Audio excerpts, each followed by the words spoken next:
The post of temporary head of the guards, at first, seemed a pleasant one, but as Einar soon discovered, there was little pleasant about guarding a chaos. Indecisive, haughty, ill-tempered, and boorish were all terms one could use to describe a Chaos II. When not escorting him to the brothel to the lower side of the town, or to one noblewoman or another's home, Einar had the unpleasant duty of disposing of this cadaver or that one, of anyone who would displease the king. Strangely, the slaying of men and disposing of their corpses got to be wearisome work by the second day after Ekin's departure. By the third, Einar would have happily discarded his post, pay included, for even a few hours' reprieve from a Chaos II. When he was not having men put to death for the slightest of crimes or perceived injuries, Chaos spent more time fretting about plots against him from every corner. Were it not for his friendship with Ekin, Einar would have happily slit the king's throat and made off with the treasury. "'Tis your womanish whining, Arn. You ought to be grateful for the honor of guarding the king," said Frang, one of the many guards currently under the command of Einar. "This is butcher's work,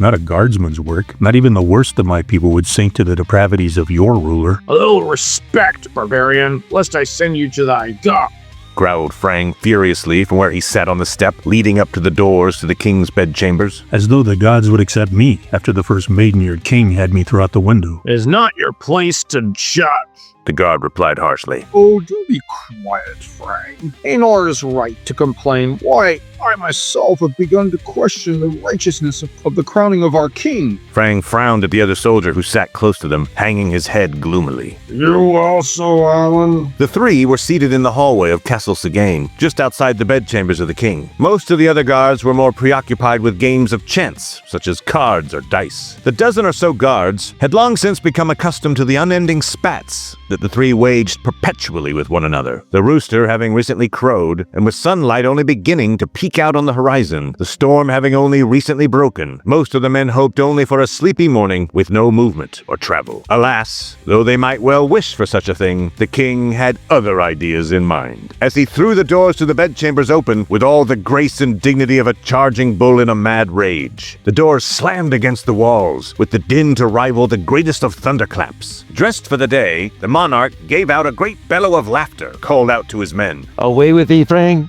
Go prepare my horse, and at least 24 others from the stables. I wish to hunt.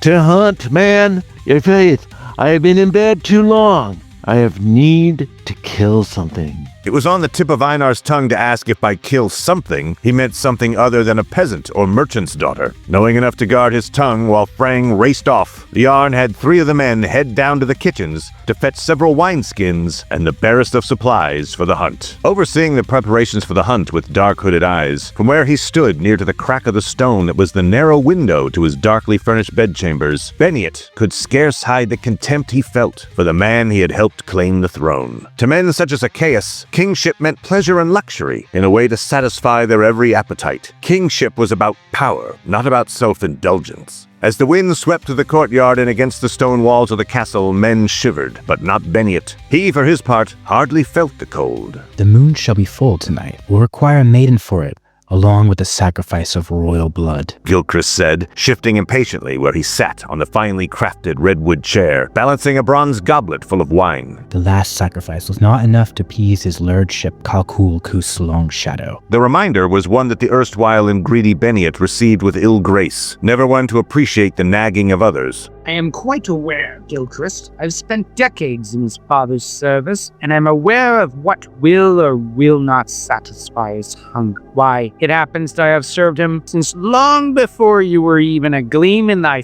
father's eyes." Temper, temper, my good druid.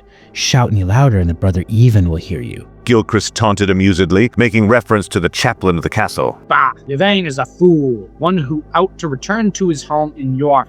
His investigations have yet to yield the slightest of results, just as his continuous attempts to reconcile the king with his brothers have thus far failed. It dates back to their time in exile. They were frequent visitors of the monastery where he was raised, so that the 3 brothers were rarely to be found apart from him, and others of the young nobility and clergy of Jorvik." Beniot explained to the other man, adding for good measure, "I forgot that you came late into the service of Achaeus, in contrast to Yvain and myself." At these condescending words, Gilchrist took umbrage, a shadow coming to decorate his face as he scowled at the druid. Watch thy tongue, Bennett. I've been in royal service long enough to know who is allied with whom and who dislikes whom. Now who must mind their tongue? Now who must mind their temper? I imagine that Even would be quite happy to know what it is you're up to, were you to find the slightest clues about it, would he not? You would not dare, not if you wish for the love of the Lady Dionyse. To think you would go so far for love, I wonder what others might think of that.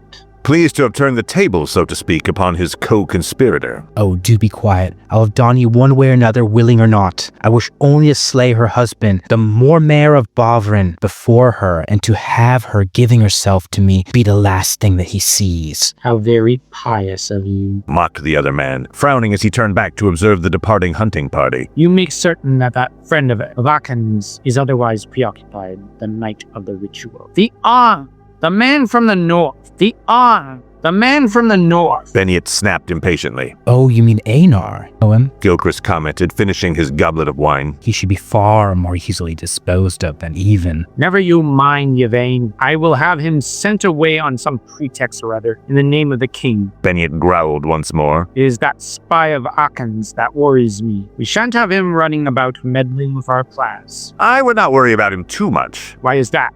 Because he has an Achilles heel, a point of weakness that all men of his sort share. Gilchrist replied gleefully. What weakness is that? Beniot demanded, losing patience once more with his comrade in evil, who sniggered in response. Soon, though, Beniot was to join him in his gleeful snorting and malicious joy, as the armored Khalid explained to him the reason for why he took Einar so lightly. His weakness, you see, is not a what, but rather a who. A maiden? Nay, a lad, he has a son. Explained Gilchrist, with the ghost of a smile on his thin lips. His women died giving birth to him, they say, and the boy has been left in the care of some nanny whenever his father takes leave of Skane. It is why he has become a regular inhabitant of the city and the service of Arcus and Ekon. It is his hope, or so my spies have told me, that his son will be recommended into service of the king. What an imbecile. Beniot murmured, at last understanding why Gilchrist held the Arn in so much contempt. If the likes of Akan and Einar had it their way, noble birth would account for a little more than decoration. Precisely. Gilchrist agreed with a laugh. Being of noble rank also, this was a subject that he quite agreed with the other man upon. It is my view that he ought to have kept his head bowed